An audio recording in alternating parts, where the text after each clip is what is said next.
Well, I just want to say hi to everyone. Welcome to the first webinar in our Women's Health webinar series. Today's topic is all about overcoming period pain and PCOS. My name's Emma. I'm part of the team at Dr. Vegan, and we also have with us today as our guest host, hormone health coach CJ. So a big welcome to you, CJ. CJ will be covering all things to do with PMS, PCOS, nutrition and lifestyle, and the importance of tracking your cycle, including touching on her own experience with PCOS. Now, just before I hand over to CJ, I just want to remind everyone to please feel free to ask any questions along the way using the question box. These questions can only be seen by us as moderators, so there's no need to worry about other people seeing them, but please do make sure you're adding them to the questions section rather than the chat section, as the chat is public. We'll probably only have time to go through a few questions, so if yours doesn't get answered or if there is a question that you don't feel comfortable asking on here, then please first and foremost head to our website where you should find lots of helpful resources around PCOS and period pain in the article section. You can also, however, reach out to the team at Dr. Vegan. So the email address is team@drvegan.com, but we would encourage you to consult our website first. Or if your question is specific to CJ, then you can reach out to her through her own channels. So I'm now going to hand over to CJ, who's going to be taking us through her top tips and advice for overcoming period pain and managing PCOS symptoms. So over to you, CJ. Thank you. Hi, everyone. I am CJ. And today, as Emma very kindly introed, I'm going to be talking about PMS and PCOS, something that I am all too familiar with myself. So I'm a hormone and fertility health coach. And I work with all women reversing PCOS, which I've done myself, getting rid of period pain, and fertility, which is just the most rewarding and lovely job I could ask for. So a little bit about my story. It's quite a long one, so I'll try and keep it short, but I basically went on the pill about 16, and pretty much as soon as I went on the pill, I started getting recurrent UTIs. I had thrush, I had really bad depression, and I eventually after a few years worked out that it was actually the pill that was just really, really affecting me. But as soon as I came off the pill, I started getting a whole raft of new symptoms. My period pain was excruciating. I just couldn't go to work. I would start throwing up from the pain. I had to cancel everything. I was probably just really overdosing on painkillers all the time. It was just absolutely horrific. And eventually I got a PCOS diagnosis as well. And I was told that I probably wouldn't be able to have children, which was obviously devastating. And being told that when you're quite young, age 25, you're just like, whoa. And things just got worse and worse and worse for me until I started working with a nutritional therapist. And she literally changed my entire life, literally, because I now am a health coach and also in training to become a nutritional therapist. And I now am a mum and I have a 1-year-old daughter. So I'm fresh back into work, which is so exciting and I can't wait. And I am completely unsymptomatic with my periods. I literally don't even know that they're there anymore, which is completely amazing and wild and great. So I hope that gives you guys a little bit of hope too. So what I really want to stress is that the health of your period is an indicator for your overall health. So as you'll see, and you probably are fully aware of if you're here, is that the diversity of symptoms and PCOS and PMS can be really, really wide. But what it actually is, it's your body saying, hey, please help, something's not right. And your body is telling you, you are out of balance and we need to get you back into balance. So in some kind of what people might consider quite twisted way, this is actually a really helpful thing for us because it's our body saying we need to do something about this. But unfortunately, PMS, PCOS, super common.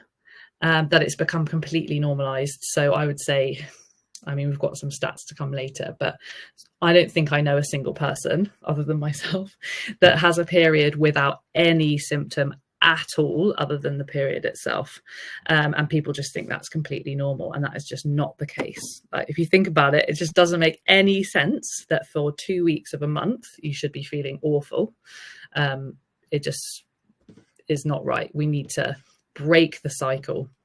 And within this presentation, I've got a few things that we can do to help that. I think it's really easy to forget when we're talking about hormones that our hormones are made and dictate literally our whole, like made throughout our whole body and dictate our whole bodily functions. So our hormones, they also regulate sleep, they regulate appetite, growth, our response to stress, our digestive system, and so much more. And we've got around 50 different hormones that we know about at the moment, but everyone's always heard about estrogen. Most people know about testosterone, and they all get a really bad rap. But it's just really important to know that it is your whole body that is affected. And that is particularly true when we're talking about PMS and PCOS.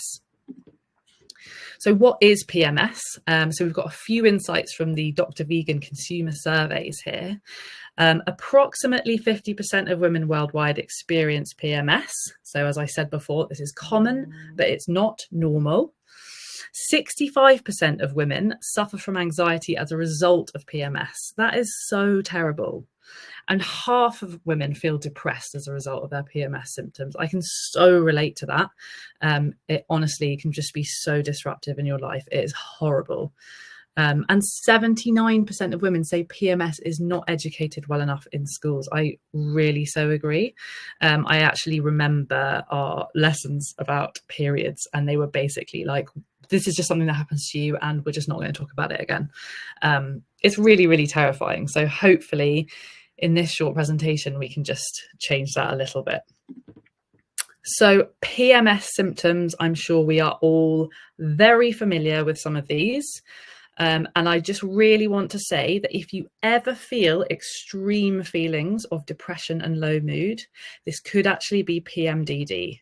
So please look for further support with your GP or a different practitioner. It is really, really important. But we don't have to put up with the rest of these symptoms. We don't, you know, brain fog, low mood, the cramps, the anger, the insomnia, the low libido, breast pain, all of that stuff. We do not have to put up with this. Most of these are 100% reversible. And if not, they can be considerably reduced just by changing what you're eating and what you're doing on a day-to-day basis with your lifestyle, which I just think is just so cool. Let's talk a little bit about that, and then I'll quickly cover PCOS. So PMS is highly influenced by nutrient deficiencies. So that's why, you know, it's great that Dr. Vegan are like promoting this. That is on a mineral and vitamin level, but also from just not actually eating enough food. This is something I also see time and time again. People are just not putting enough nutrients into their bodies for our bodies to process them.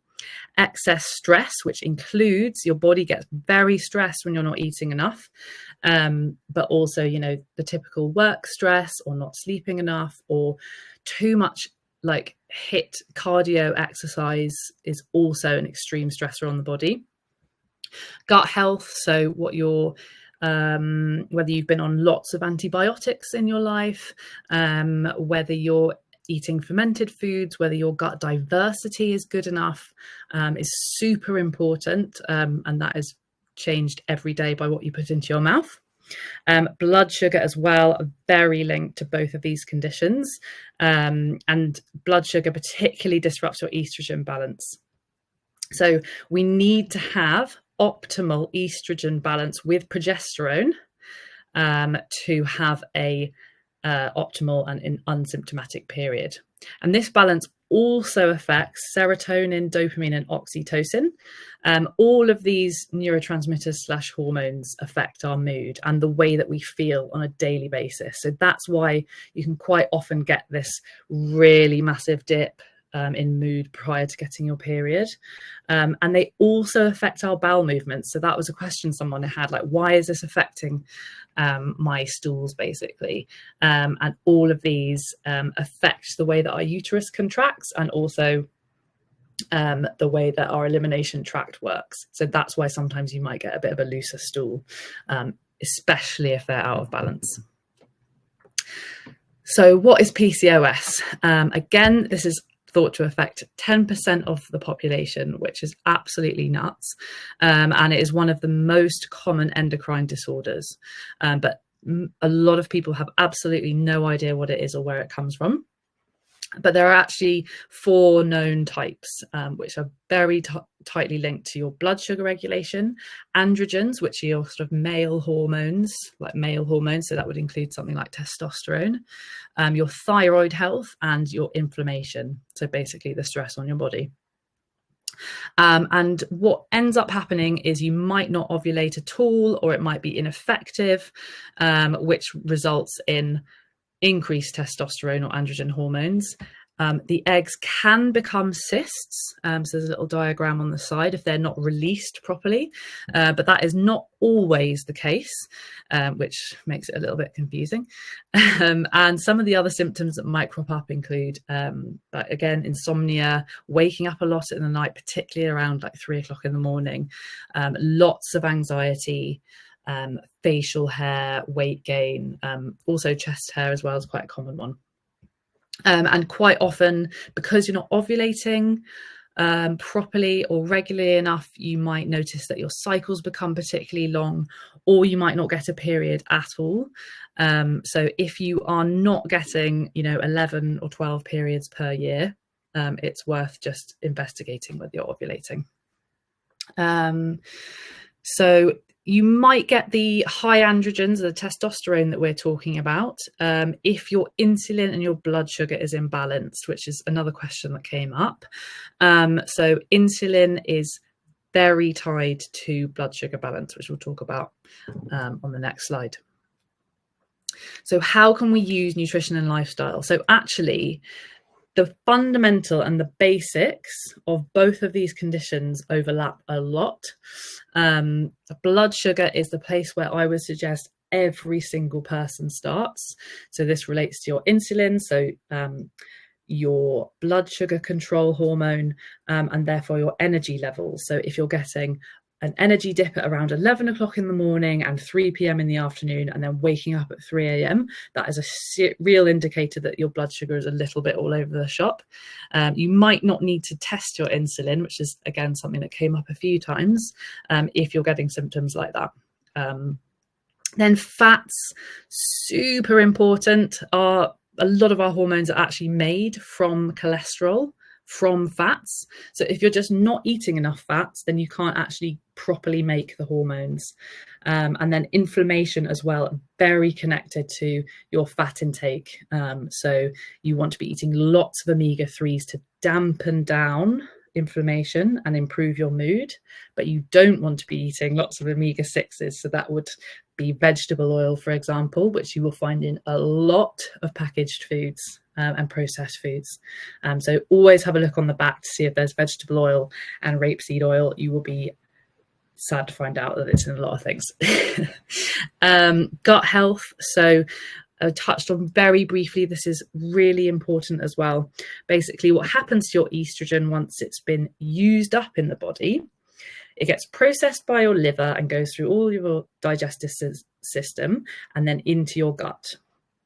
And if your gut health is not good enough, there's something called beta-glucuronidase, which undoes everything that your liver's just done, and it puts your estrogen back into circulation, which is when people start talking about estrogen dominance.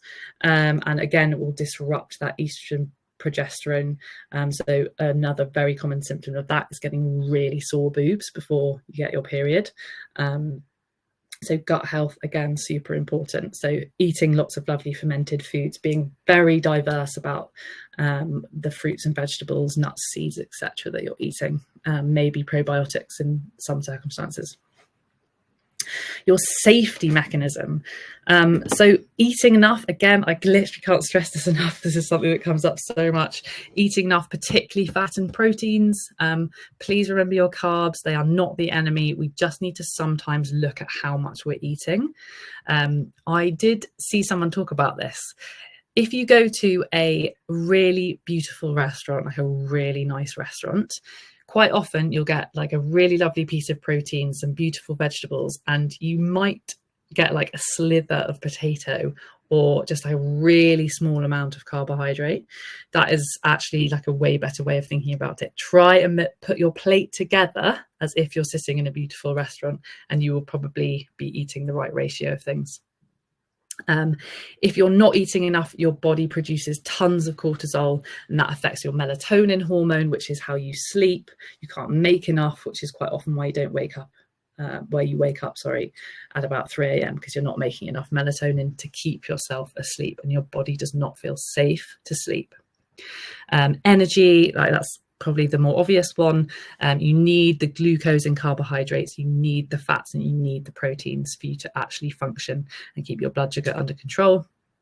And then your genes turn on and off all the time. They are affected by pretty much everything that we do. They are not static. There's so much really fascinating research on this. So, you know, if you are thinking about fertility or pregnancy later down the line and you're a bit worried about this because of PMS and PCOS, just know that you can actually change all of this by eating the right things, and you can really optimize your fertility, which is really good to know, I think. And I really think it's so true when we say you are what you eat. Literally, if you think about it, every piece of food that you eat builds and maintains every cell in your body, and that's literally right from when you're conceived. So when you were in your mum's tummy to now, you're sustaining yourself every day through meals. Your whole body is built with what you're eating, and it is literally information for your body. So everything you chew and digest breaks down into cells, and the nutrients code for how your body should respond. So we're really, really highly tuned machines. Our bodies can kind of keep going with suboptimal nutrition, but eventually it does kind of go downhill. So this is why it's just so important that we are very aware of the nutrients that we're putting in. And it's a bit like a lock and key sometimes, especially when we're talking about genetics, and really when we're talking about hormones. So it's just so important. I can't stress that enough. So a few little tips to help manage your cycle naturally. Make sure your food's really nutrient dense. And what I mean by this is things that like liver, for example. Lots of people are a bit funny about this one, but that is the highest nutrient dense food you can possibly eat is liver. It's so cheap as well, and you can get capsules of it if you really don't like it. Eggs also super nutrient dense. I would generally say that animal foods are the most nutrient dense. That doesn't mean that you can't not eat them, but like pulses are also really good, and of course like fresh fruit and vegetables. If you're buying like a bag of crisps, for example, the nutrients in that is literally nothing at all, so it's just not really worth eating, if that makes sense. So just try and think about how nutrient dense your food is. Eat breakfast. I put this in bold because so many people don't eat breakfast. If you are experiencing hormonal symptoms, it is more than likely that you need to eat more and eat more nutrient dense. And if you're not eating breakfast, you are missing a whole meal. There's a lot of talk about fasting at the moment, which, to be quite frank, is quite nuanced when it comes to women, and a lot of the research is done on men, and the reason it's done on men is because women have hormones that disrupt the research results. So it's really important that you eat breakfast and you stop your body from spiking in cortisol, and that's when your blood sugar goes all over the shop. So if you can, try and eat something that's high in protein. Like overnight oats is good. Like even make yourself a smoothie with protein powder if you feel like you don't want to eat a whole meal, eggs, etc. Look at your period products. This is quite scary. It's actually quite recent, this research, like literally a couple of months old. Look at your period products. There are toxic components in all tampons, which is really frightening, but it's so important for your hormones and for your toxic load. Really affects your liver, which is very important for hormones, especially if you've got PMS. So the best thing you can do is try and get organic tampons, moon cups if you feel comfortable, sanitary towels, etc. There's loads of really nice brands that are organic and pure cotton, etc. Regulate your blood sugar, so that also ties into eating breakfast, eating enough protein, eating enough fat, which stops your blood sugar spiking and crashing. So you might be somebody that gets quite bad nausea in between your meals, which means that again your blood sugar is not great. So if you can, try and have a snack that has some nuts, protein. Maybe avoid having coffee on its own, because that really affects your blood sugar. And interestingly, actually, if you have migraines, if you reduce your sugar and take out ultra processed foods, we have seen research that shows that your migraines can improve by 75% just from that alone. So yeah, your hormones are so tied to blood sugar. Manage your stress levels. This is probably the most challenging one for people because we live in a very stressful world, but that might be having some boundaries around your phone.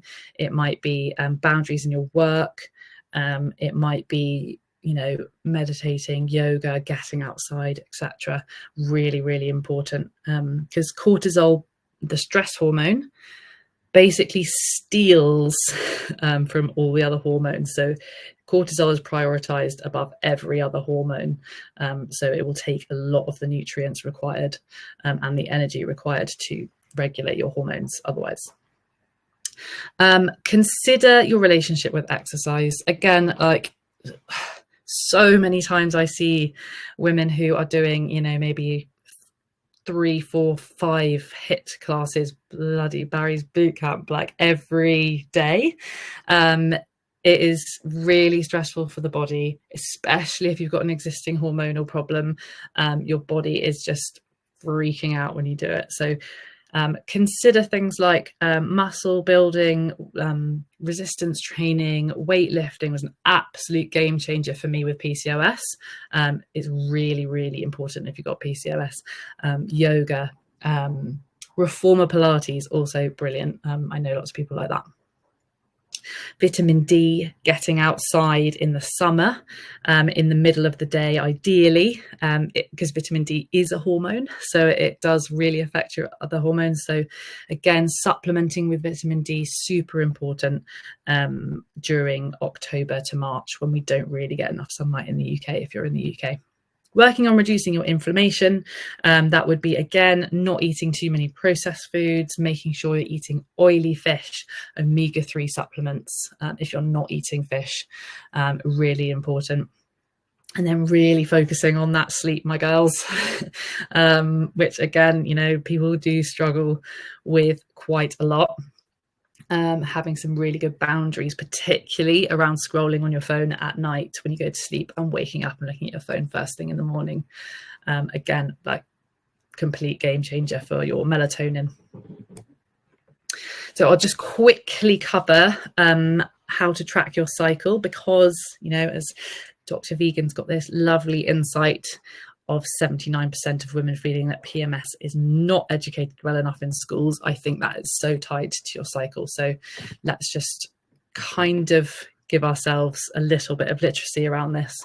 A lot of people are already using apps, which is absolutely amazing. Some of my favorite ones are Clue, Stardust, and Flow. They're really, really easy. It's on your phone. I know that the Dr. Vegan team also have a lovely tracker that they're going to send out to you as well, which is really good. So this is the very basic method of tracking your cycle. So you need to understand what your cycle length is.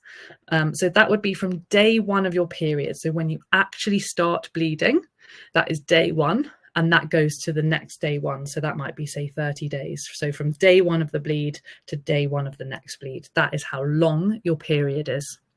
How many days are you actually bleeding within that period? Usually it's between 3 to 6. If it's a lot less than that, or if it's a lot more than that, that's really interesting data for if you're going to a doctor or a practitioner to help with your period. It can really help us understand what's actually going on symptom-wise without doing a lot of testing. How heavy is each day, and do you have any days of spotting? Spotting is very tied to progesterone, which is your relaxation hormone, and can be very linked to low mood.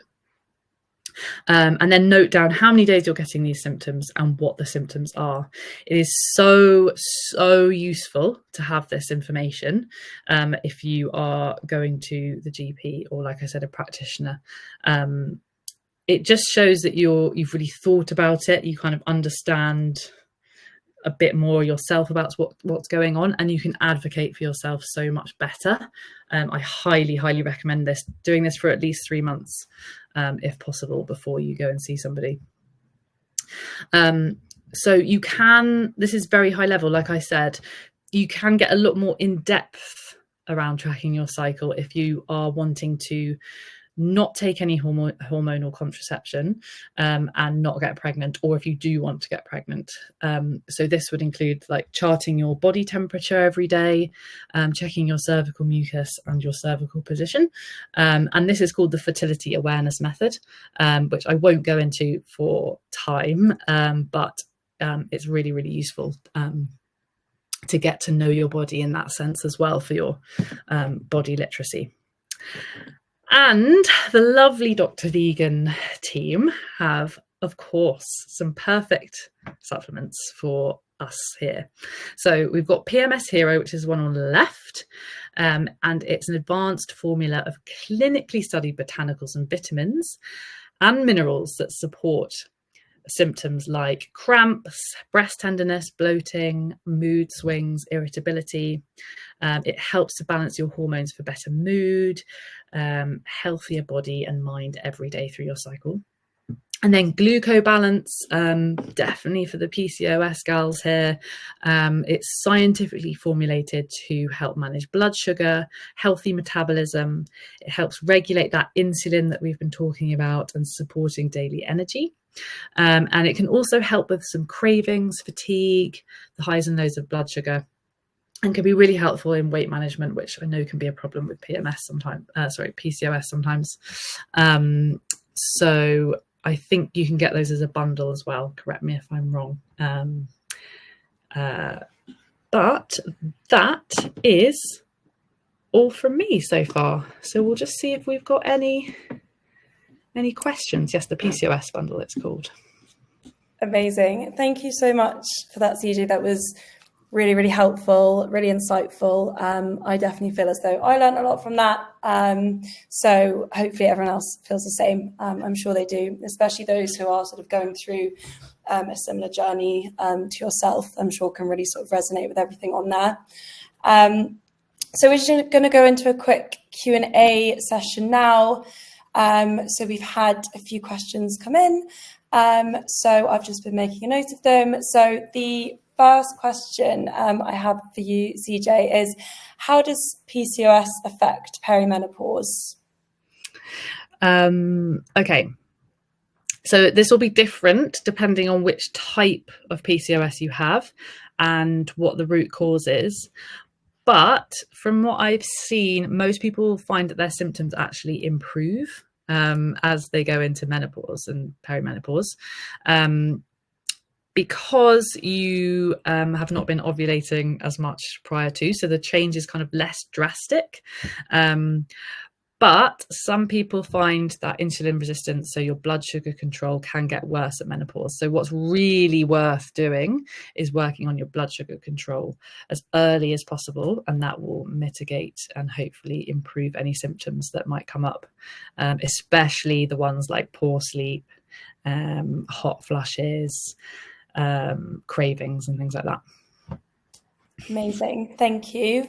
Next question we have is, For women who don't want to use the pill as a treatment for PCOS, or for people who are coming off the pill, how can they balance their hormones naturally? Okay, first up, I would say that the pill is not a treatment for anything hormonal. It actually just covers things up. It's more of a plaster situation because you're not addressing why your symptoms are like that in the first place. Hopefully you've got a few little tips from here. I would always suggest starting with a good focus on increasing your protein and fat intake, and your fiber. All of those things really, really important, getting that balanced plate.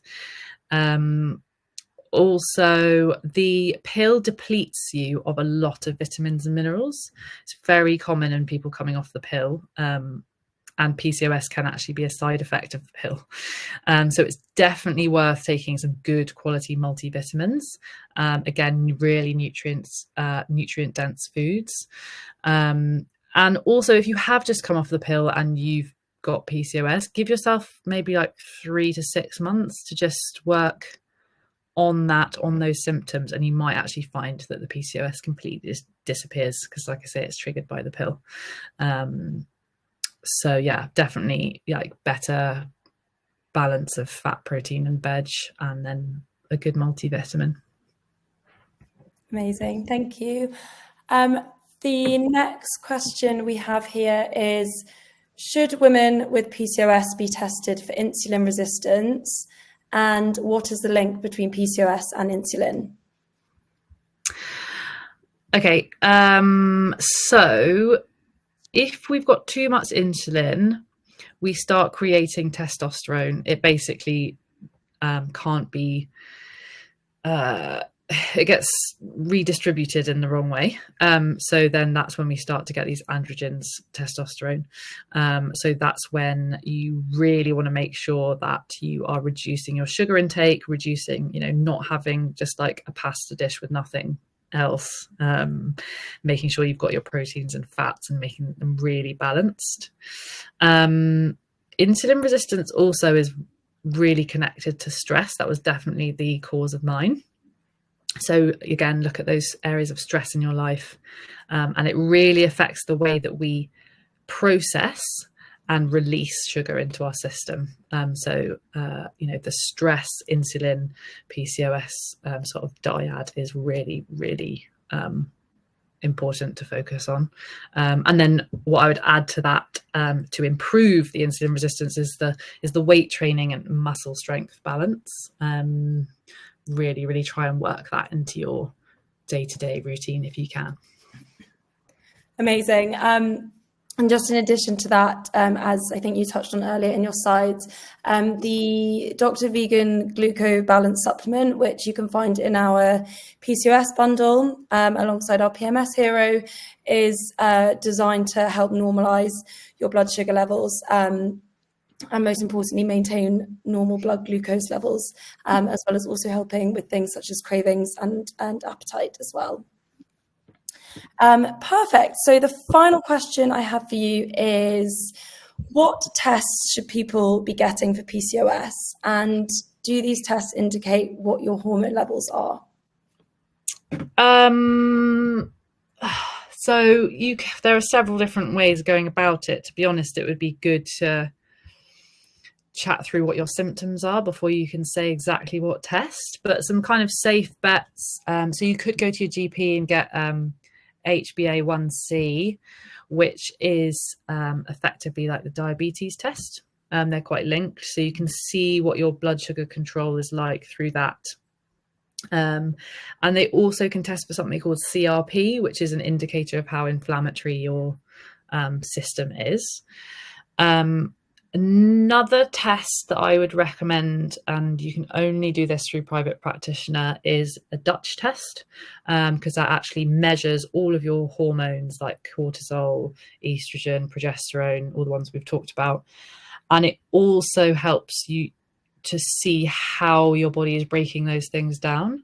And so if you know how your body's breaking those things down, you can do a lot to help those systems along, basically, and make sure that you're eliminating the right things, etc. So they would probably be the first that spring to mind. So yeah, 2 you can get through your GP and 1 is private. Cool, perfect. Thank you so much, CJ. Those are all of the questions that we've had through and time for you to answer. So just to wrap things up now, so just want to say a huge thank you to everyone who's joined us for our webinar this evening. We hope you all found it really helpful and insightful.